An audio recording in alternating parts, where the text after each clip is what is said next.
Have you ever wondered how it is possible that a presidential nominee can receive less popular votes than another nominee, but yet still win the election? I'm sure you are all aware of the Electoral College and how it affects our elections. I am credible to tell you about the Electoral College because I have done a lot of research on the topic. The Electoral College contains a lot of flaws in its election system and should be abolished. Today I will be talking about three of the main problems the Electoral College has, such as how electoral votes are dispersed among states, how safe states and swing states are structured, and how the presidential election is set up. According to an article titled Why We Should Abolish the Electoral College by Tyler Lewis, the distribution of electoral college votes among the states is not equal. When the Electoral College was originally formed by our founding fathers, they needed a way to make the less populated states feel as if they had enough representation, so they made a system where each state had a minimum of 3 electors. However, when they developed this flawed system, they unknowingly made the value of each voter different based on which state they lived in. For example, North Dakota has 3 electoral votes and Texas has 38. You might hear these two numbers and think that Texas has a distinct advantage in elections, but it is actually quite the opposite.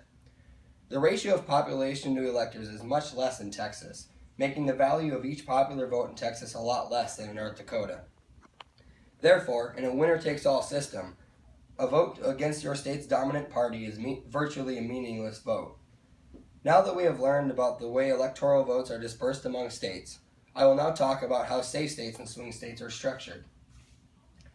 In an interview with Dan McKeever, who is currently the mayor of Gwinnett, North Dakota, swing states and safe states are not structured correctly. In the interview, McKeever says that safe states are not structured correctly in the Electoral College because, in a safe state such as Texas, that votes toward the Republican Party, a vote towards the Democratic Party doesn't mean much.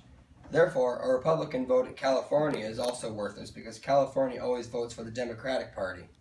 According to Tyler Lewis, safe states are defined as states that have historically proven to always vote in favor of the candidate of a particular party, while swing states are states that have historically maintained equal support for the candidates of both parties.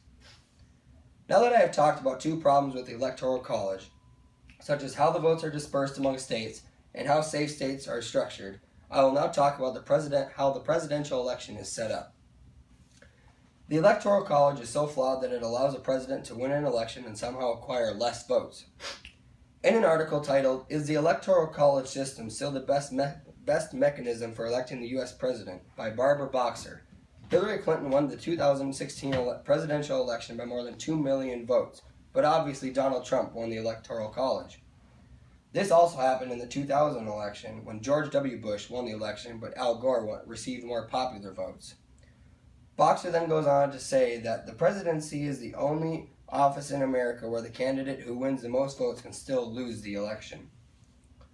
Today, I talked about 3 of the issues the Electoral College has, such as how the votes are spread among the states, how safe states and swing states are structured, and how the presidential election is set up. In conclusion, the Electoral College contains a lot of flaws in its election system and should be abolished. Today, I talked about 3 issues about the Electoral College, such as how electoral votes are spread among the states, how safe states and swing states are structured, and how the presidential election is set up. So make sure you go out and show your support to abolish the Electoral College.